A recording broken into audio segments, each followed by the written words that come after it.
Gojo vs. Sukuna was poorly ended. I said that with much consideration for all the arguments about to be thrown at me faster than LeBron makes a layup, but not exactly much care for these arguments, to be honest, since most of them are not really that great. Firstly, Gege killing Gojo so the story could progress, or Gege rode himself to a corner, is what I'll start with, since I see that argument the most. It's not exactly a good argument, nor even one I'd actually use, even if I were arguing for Gojo's death being necessary. Just interpret the panel that says Gojo has won without any hindsight about what would happen afterwards. Just do that for a second. Look at the panel. Gojo smiling, the panel itself actually saying Gojo has won, and everything that happened before that. Sukuna getting hit with unlimited purple, Maharaga dying, Sukuna's 10 shadows being rendered unusable, Sukuna having half of his arm blown off, him bleeding on a wall, and Gojo floating up into the air, having essentially recovered, doing just fine for someone who faced off against his equal, his only equal at that. Then a couple of panels later, he just straight up dies. Not only that, but the fact that it's basically admitted that the story needed Gojo to die so it could progress, kind of reveals the story to be just terrible in itself. I mean, just think about it. Gojo should have never been written if his death was important for the story. If Gojo's a character needed to be killed off, you should just never wrote him to begin with, so you wouldn't have that problem. Gojo is intertwined to JJK as a whole, considering he is the pinnacle of sorcery in the story, and that's exactly what he as a person is. And it's the tragic part about him. The fact you needed to kill him for the story to move on proves that all the intertwinement, and all the development, and all the fact that he was meant to be a teacher to the new generation basically means nothing. He just needed to die, so everyone else had to grow. Even though he quite literally already had been sidelined to a point people needed to grow by the prison realm. You should not have had him in the story in the first place if you're just going to kill him right after a well-written victory. Well-written as in Gojo facing insurmountable odds, facing a 3v1, having Sukuna use his adopted son Megami for his technique, and then Sukuna actually achieving some adaptations, chopping off Gojo's arm, and then having to face off against two strong Shikigami, Maharaga and Agito, and Sukuna with his arm chopped off, and still performing as he did, just goes to show Gojo earned his victory, and the fact that it was just taken away, boy, that is absolute dog water. And secondly, the argument that it fits Gojo's character and the tragedy of it, that he dies, is also pretty shitty. And let it be said, tragedy is not necessarily the worst thing in a story. In fact, it does really well for JJK, because things like Nanami's death, Yuji being born as a vessel for Sukuna to begin with, Megami inheriting 10 shadows, and therefore his failure being interpreted as how people interpret depression in real life. They don't treat people with depression very well, and they undermine them. Same with Megami's 10 shadows, Noritoshi Kamo being taken over by Kenjaku, and if you know, you know. Choso's mother basically being forced to hold pregnancies for 9 cursed spirit children. JJK in itself is tragic. It is very, very much so. But it's only the bad, tragic stories that keep on to tragedy without offering any contrast. Now, like, there is no hope. There is no resolution. There is no possibility that things can get better. For JJK, it seemed, when Gojo died. Like, a terrible event on top of a terrible event. Characters seemingly having to do things themselves in the culling games while Gojo was gone. Even that was not that great. And you have to double down on it by killing Gojo. And the fact is that Gojo's character is tragic because he was born to be the strongest. He wasn't allowed to be a human being. He wasn't really allowed to feel warmth, feel the need for protection, feel the need to live simply, feel the need to not prove something, him being the strongest. No, he was born as a weapon. He was trained from young to be Satoru Gojo. Because he was Satoru Gojo, he had to be the strongest, and that to me is tragic. And the Six Sides and the Limitless, those are like one of the rarest techniques you could ever have in JJK. And the Six Sides force you to see everything atom by atom. Imagine having to do that every time you didn't have a blindfold on. That is what Gojo's blindfold is for, by the way, so he doesn't have to see the world in such fine detail. It literally hurts his brain so much he needed to have some kind of RCT just so he could restrict the brain damage that comes from seeing everything in such fine detail. All of a sudden, that tragedy also culminates in infinity, like how Gojo's infinity is him being infinitely distant from the world.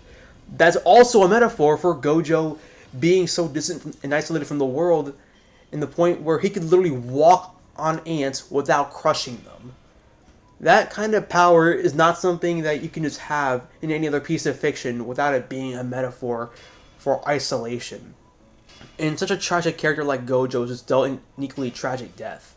Tragedy is supposed to be this thing that's contrasted with hope and resolution. And not to mention, Gojo has a terrible track record when it comes to having moments of human vulnerability. The first moment of human vulnerability was the fact that the only friends he managed to make was Suguru Geto and Shoko. That's really it. Utehime actually dislikes him, and the first year students just see him as the strongest and not an actual teacher or individual, except maybe Yuji and the others, but he's kind of seen as that teacher. Only to Geto was he really a human being and a friend. And even then, Geto being taken over by Kenjaku, and the Six Sides basically deceiving him into thinking that that was still Geto, even though that was Kenjaku in that body, even for a moment, that kind of highlights Gojo being vulnerable, being punished, as right afterwards he's put into the prison realm. And then, even before that, Toji killing Gojo because Gojo didn't sleep for a couple of days and was fatigued. That's human vulnerability, and he was punished for that. And only after making some grand inhuman awakening as the honored one did he really win. He was not allowed to be human without consequence, and then he has to die to Sukuna for the human act of feeling confident, the human act of thinking that your well-earned victory wouldn't just get taken away from you by some narrative ass pull. Not gonna lie, that's just terrible writing no matter how you put it.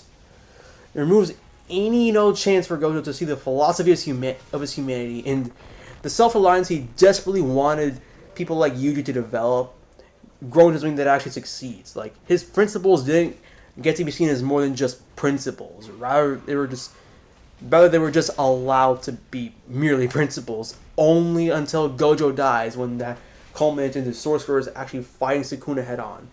And that jumping against Sukuna, even if it was an absolute wipe for Sukuna, if you were to face only one of each sorcerer one at a time, the fact is each one developed in a way that only got to be seen only after Gojo died. Like, Gojo wanted to see his students surpass him, and the fact that he wasn't allowed to do that, and he had to die before he ever got to see a glimpse of such a possibility, just proves that Sora didn't really care for Gojo as a tragic character. It was just shock-based slop. And third is that Yuji, being the protagonist, made it so that it had to be Yuji to beat Sukuna. To be honest, this doesn't really argue anything for why Gojo had to die or whether it was even good writing at all. That's just reaffirming why Yuji should have been there while Gojo was alive at the same time. It just kind of actually reaffirms why Gojo should have been alive. I myself personally believe that Gojo should have not only been alive, but still somewhat the strongest, but he actually has to be sidelined. I personally believe that to be the best way to deal with Gojo, since it worked before. You didn't need to kill Gojo to render him as a crutch that no longer could be a crutch for the Jujutsu sorcerers. Like, Gojo could no longer be the strongest that trivializes the culling games. Rather, sorcerers had to actually grow to be strong themselves. And even then, that growth wasn't really all that great, but still, that growth was there, had to be made. And the fact that was all while Gojo was still alive, himself someone getting stronger, and having to confront his isolation head on, that's just all seemingly wiped away as soon as Gojo gets cut up by the world-cutting slash. And in that moment, it doesn't really matter, since apparently Yuji's the protagonist and Gojo had to die for Yuji to step up to the plate, even though sorcerers were literally already stepping up to the plate themselves while Gojo was sealed but not dead. And she did essentially the same thing as Gojo's death did without being Gojo dying. Gojo wasn't reachable, he wasn't some crutch people could rely on. What I suggest is that Gojo make a binding vow so that in return for getting a second wind, aka not dying, he sacrifices something.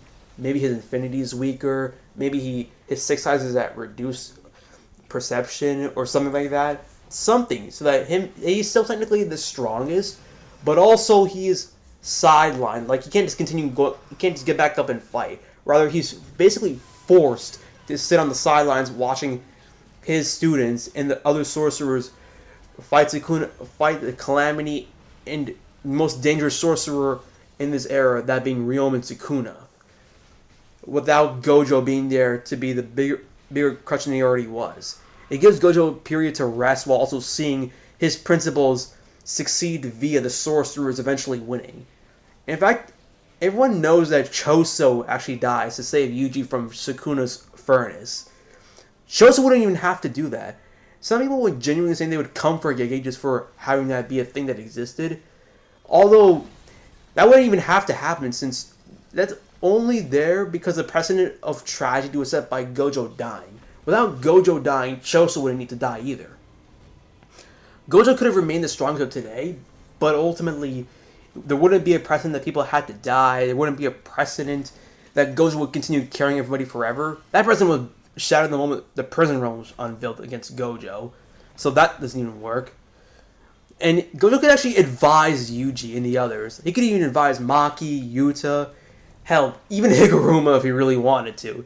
He could serve as a mentor in just words but not actions more than he already has. And at that point, that would actually be a good way of writing Gojo rather than just killing him off just to kill him off.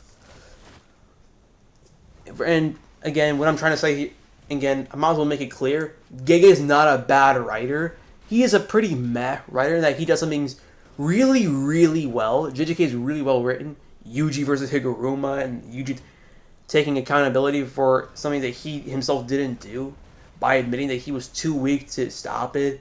He did not have to say that at all, and Yuji is stronger than any of us for holding a 1,000-year-old monster. Megami being characterized as how people would treat people with depression in real life, considering they see him as unfulfilled potential. They see him as what he can offer rather than who he is. Maki having to kill her whole clan because they didn't love her. Almost no one really treated her right just because she was a woman, and that being an example of real world misogyny being carried into fiction. Gege is a really good writer, but the fact that he wrote Gojo vs. Sukuna and the ending for it as he did kind of proves that he is pretty mad in terms of writing. He has his moments and he has his falls, and those falls were just it was absolutely terrible seeing those falls. Especially for people who dislike how Nobara came back all of a sudden. Even that, people can argue, was just a narrative asshole. Even though I absolutely loved seeing Nobara use her technique to its full potential by resonancing the shit out of Sukuna with that one hammer and nail.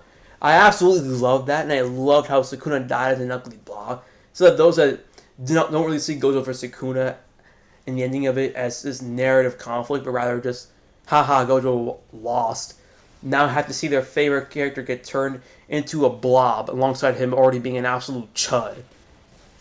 And beyond that, really, I'm just going to make it clear, Gig is not a bad writer. He's pretty meh, but he absolutely missed the ball on this one. This man went for a layup and that shit went flying out of the court. Nah, that shit hit a fucking car window rather than the actual basket when it came to Gojo dying. Like, Gojo dying at all wasn't really needed. The prison realm already fulfilled that, and he could have just been sidelined. Overall, Yap session over. See ya.